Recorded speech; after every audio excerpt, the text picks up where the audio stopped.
Pernah kepikiran nggak sih, sel-sel di tubuh kita ini, punya tanggal kedaluarsa gitu? Mungkin aneh ya kedengerannya, tapi coba deh, kenapa sih kita menua? Padahal kan ada sel lain, kayak sel kanker atau sel buat reproduksi, itu kok kayaknya bisa terus-terusan membelah diri nggak ada matinya. Selamat datang kembali di penelaahan mendalam kita. Kali ini kita mau coba gali lebih jauh soal dasar genetik penuaan dan konsep keabadian seluler yang menarik ini. Kita bakal banyak merujuk ke sumber yang Anda bagikan, khususnya fokus dari bab 14, judulnya Keabadian, dari buku genom itu ya. Kami tahu Anda pasti penasaran sama sains di baliknya, pengen dapat momen aha gitu kan? Jadi siap-siap ya, kita bakal ungkap beberapa fakta yang mungkin cukup mengejutkan soal gimana sel kita menghitung waktu, dan gimana ini nyambungnya sama penuaan, bahkan sama kanker. Oke, kita bongkar yuk. Kita mulai dari yang dasar dulu nih. Sel-sel normal di badan kita kayak sel kulit, otot, itu kan nggak bisa membelah diri terus-menerus ya. Ada batasnya gitu. Nah, fenomena ini namanya batas Hayflick. Tapi apa sih yang bikin mereka berhenti? Kayak ada jam internal gitu ya. Struktur di ujung kromosom kita, namanya telomer. Bisa dibayangin kayak ujung plastik di tali sepatu, biar nggak berantakan ujungnya. Nah, telomer ini fungsinya ngelindungin ujung kromosom.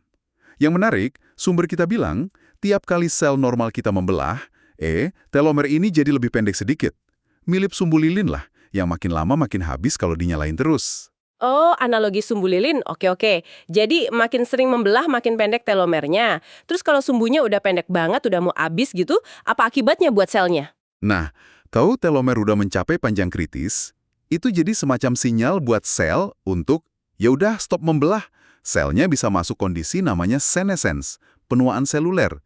Jadi dia masih hidup, tapi nggak aktif membelah lagi, kayak pensiun gitu. Atau kadang-kadang telomer yang kependekan ini bisa micu kematian sel terprogram, namanya apoptosis. Di sumber Anda disebut tuh, perkiraan pemendekannya rata-rata sekitar 31 huruf DNA per tahun pada manusia. Angka ini kasih gambaran ya, gimana jam seluler ini jalan. Ini bagian penting dari penuaan di level sel. Oke, jadi ada batas alami gara-gara telomer memendek. Tapi bukannya di sumber itu juga disebut ada mekanisme buat ngelawan ini, sesuatu yang bisa memperbaiki sumbu telomer itu, kayaknya namanya telomerase ya? Betul sekali. Alam ternyata punya solusinya juga. Namanya enzim telomerase. Enzim ini tugasnya kayak tim perbaikan khusus gitu. Dia bisa nambahin lagi urutan DNA yang hilang di ujung telomer.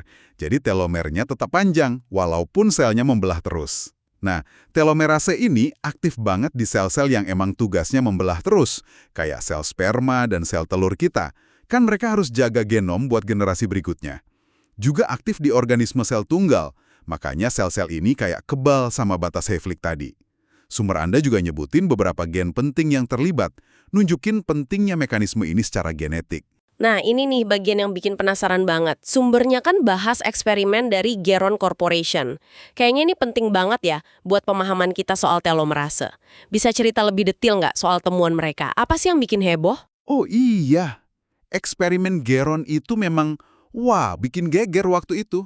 Jadi mereka ambil sel manusia normal di lab, sel yang harusnya ya menua dan berhenti membelah setelah sekitar 50-70 kali pembelahan gitu, sesuai batas Hayflick. Terus peneliti di Geron ini secara buatan menyalakan lagi gen telomerase di sel-sel itu. Hasilnya keren banget. Sel-sel yang dimodif ini terus aja membelah diri, jauh ngelewatin batas normalnya. Nggak ada tanda-tanda penuaan seluler sama sekali. Tetap kelihatan mudah, berfungsi baik. Ini bukti langsung di lab kalau telomerase bisa ngatasin jam penuaan sel. Bisa dibayangin kan ramainya waktu itu? Kayak ilmuwan nemu tombol buat bikin sel fana jadi abadi di cawan Petri. Ya jelas langsung memicu, harapan, spekulasi, sekaligus perdebatan sengit soal kemungkinan ngendaliin penuaan. Wah, itu kedengarannya kayak di film fiksi ilmiah ya.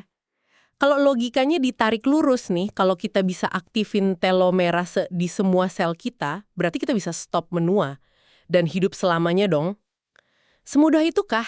Nah, disinilah mulai rumitnya. Ternyata, buat organisme kompleks kayak kita, manusia, jawabannya ya nggak sesederhana itu. Sumber Anda juga benar kok, menekankan kalau penuaan organisme secara keseluruhan itu jauh lebih kompleks daripada sekedar urusan panjang telomer di tiap sel. Banyak banget faktor lain. Coba lihat aja umur hewan-hewan. Di sumber itu ada contoh menarik, kelelawar sama burung. Mereka kan metabolismenya tinggi banget ya. Biasanya itu bikin cepet tua karena banyak radikal bebas. Tapi nyatanya, mereka malah bisa hidup jauh lebih lama dibanding mamalia lain yang ukurannya mirip. Ini kan bukti kalau panjang telomer atau telomerasa aja nggak cukup buat ngejelasin beda umur antar spesies. Pasti ada mekanisme lain. Kalau mau lihat gambaran besarnya, kita perlu pakai kacamata evolusi. Ada teori evolusi penuahan dari Menawar sama Williams. Intinya gini, seleksi alam itu kuat banget buat nyingkirin gen atau sifat jelek yang muncul sebelum atau pas masa reproduksi. Kenapa? Ya, karena itu ngeganggu dia nerusin gennya kan? Tapi, begitu individu udah lewat masa suburnya, kekuatan seleksi alam ini jadi melemah drastis. Akibatnya, gen atau kerusakan yang efek jeleknya baru kelihatan di usia tua, itu cenderung kurang diurusin sama evolusi. Nggak terlalu dibersihin dari populasi, toh dia udah berhasil reproduksi. Teori yang menarik. Jadi, tekanan seleksi melemah setelah masa subur. Ada contoh nyata nggak di sumbernya yang dukung ide ini? Gimana lingkungan bisa ngaruh ke cepat lambatnya penuaan? Ada. Studi soal oposum di Pulau Sapelo, Georgia, itu contoh klasik banget. Di daratan Amerika Utara, oposum itu kan banyak predatornya ya. Akibatnya hidup mereka pendek banget. Jarang ada yang hidup lebih dari setahun setelah dewasa. Tapi, di Pulau Sapelo, yang terisolasi dan hampir nggak ada predatornya, ceritanya jadi beda. Oposum di sana hidupnya jauh lebih lama. Dan yang penting, tanda-tanda penuaan biologisnya itu jauh lebih lambat dibanding saudaranya di daratan. Bukan cuma hidup lebih lama, tapi proses menuanya secara fisik itu beneran melambat. Ini bukti kuat kalau laju penuaan itu nggak mutlak, tapi bisa diatur sama evolusi, tergantung kondisi lingkungan dan harapan hidup spesies itu. Kayak ada program usan terencana gitu ya, yang dioptimalkan sesuai resiko kematian dari luar. Kalau kemungkinan mati muda karena dimangsa itu tinggi, ya evolusi nggak akan investasi banyak di perbaikan jangka panjang yang butuh energi. Wah, observasi oposum itu benar-benar bikin melek ya. Jadi penuaan bukan cuma soal jam sel, tapi juga strategi evolusi. Terus gimana sama kondisi kayak sindrom Werner yang orang jadi tua cepat balut itu?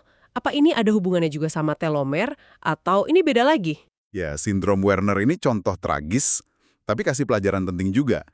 Ini kan disebabkan mutasi satu gen WRN di kromosom 8, yang tugasnya bikin protein helikase. Protein ini penting banget buat perbaikan DNA. Nah, di penderita sindrom ini, karena proteinnya rusak, badan mereka nggak bisa benerin kerusakan DNA secara efisien. Kerusakan ini bisa macam-macam sumbernya, termasuk dari radikal bebas, produk sampingan metabolisme oksigen kita. Ketidakmampuan benerin DNA ini, secara nggak langsung, bikin telomer jadi lebih cepat pendek. Kenapa? Karena kerusakan DNA yang numpuk, apalagi dekat ujung kromosom, bisa ganggu proses replikasi telomer atau malah bikin kepotong. Jadi meskipun akar masalahnya di sistem perbaikan DNA, efeknya ya percepatan pemendekan telomer dan penuaan dini parah di banyak jaringan.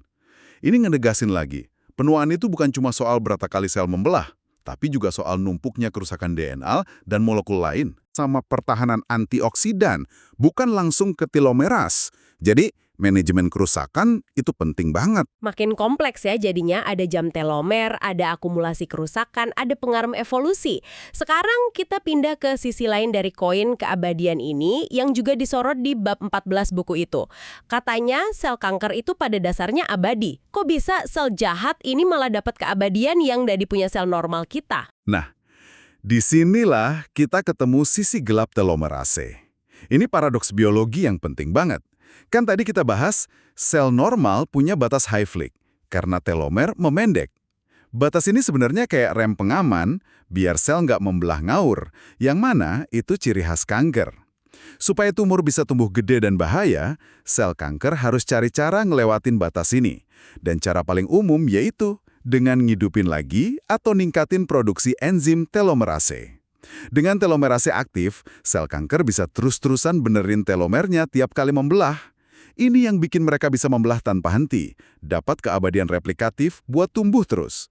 Pengaktifan telomerase ini dianggap langkah krusial buat sebagian besar kanker ganas pada manusia.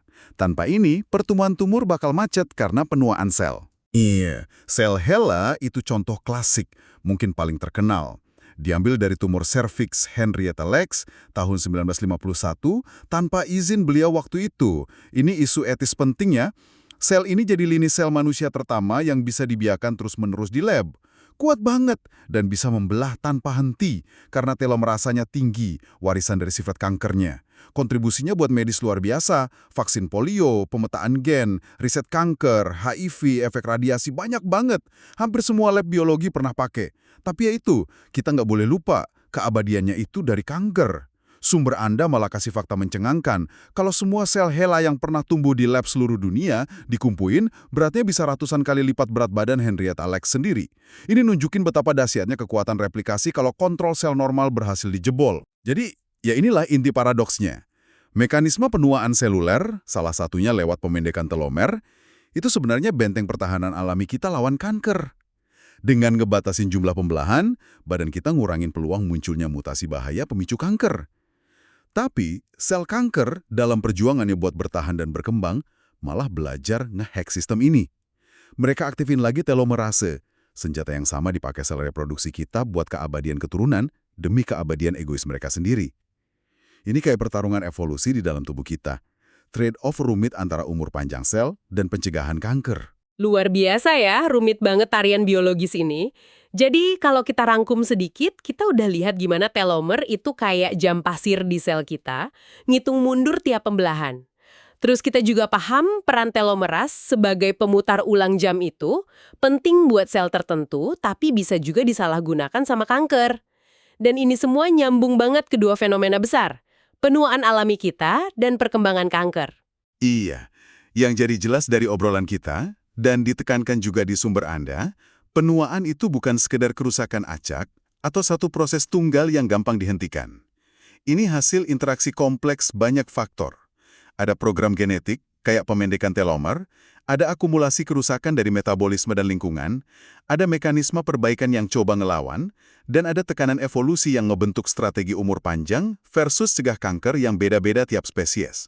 Ini kayak mosaik biologis gitu. Nah, buat Anda, para pendengar, memahami mekanisme ini, telomer, telomerase, batas Hayflick, hubungannya sama perbaikan DNA, radikal bebas, kanker, ini kayak ngasih kacamata baru buat lihat proses kehidupan yang paling dasar.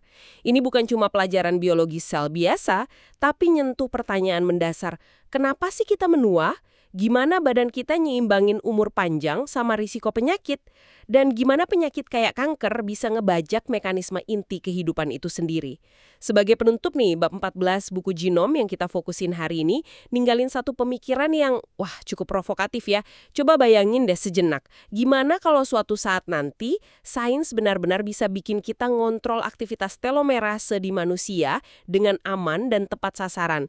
Kita bisa dapat manfaatnya buat ngelambatin penuaan atau perbaiki jaringan tanpa naikin resiko kanker secara signifikan. Apa ya dampaknya buat umur rata-rata manusia? Gimana itu bakal ngubah masyarakat kita, hubungan antar generasi, bahkan mungkin definisi kita soal hidup yang utuh itu apa? Ini jelas sesuatu yang patut kita renungkan lebih dalam ya. Pertanyaan terbuka yang bakal terus mendorong riset ke depan.